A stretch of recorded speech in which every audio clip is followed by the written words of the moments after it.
1 Samuel 13.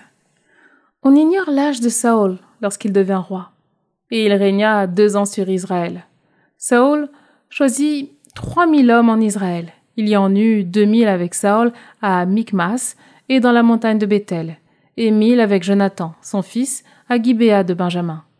Quant au reste du peuple, il le renvoya, chacun à ses tentes.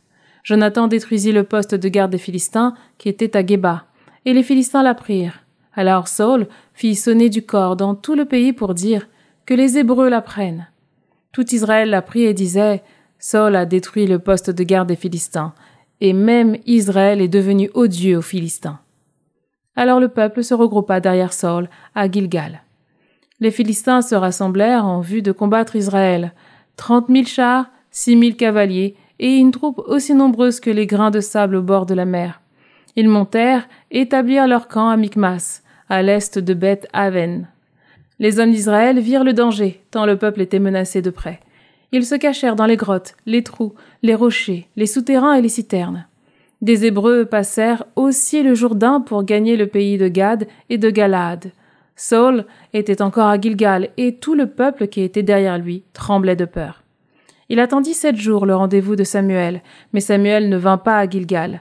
Le peuple quittant Saül commençait à se disperser.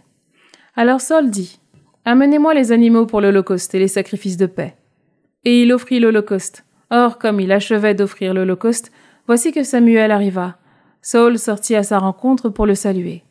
Samuel lui dit « Qu'as-tu fait » Saül répondit « J'ai vu que le peuple se dispersait en me quittant, que toi-même tu ne venais pas au rendez-vous et que les Philistins étaient rassemblés à Michmas.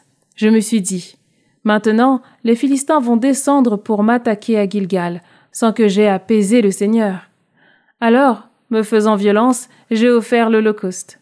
Samuel dit à Saül « Tu as agi comme un insensé. Tu n'as pas observé le commandement du Seigneur ton Dieu, ce qu'il t'avait ordonné.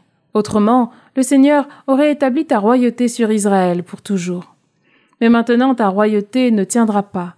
Le Seigneur a cherché un homme selon son cœur et l'a institué chef de son peuple, puisque tu n'as pas observé ce que t'avait ordonné le Seigneur. » Puis Samuel se leva pour monter de Gilgal à Gibéa de Benjamin, et le reste du peuple monta derrière Saül à la rencontre de la troupe en armes. Quand ils furent arrivés à Gilgal, à Gibéa de Benjamin, Saül passa en revue les gens qui se trouvaient avec lui, environ 600 hommes. Saül, son fils, Jonathan, et les gens qui se trouvaient avec eux étaient restés à Géba de Benjamin, tandis que les Philistins avaient dressé leur camp à Michmas.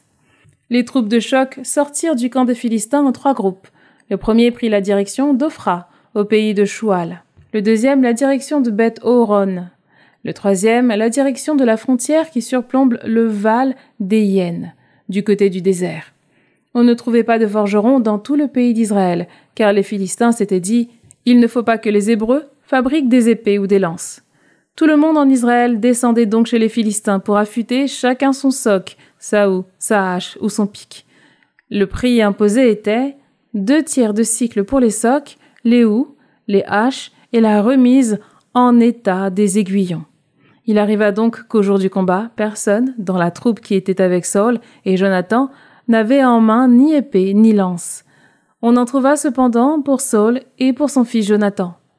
Un poste de Philistins vint s'établir au passage de Michmas.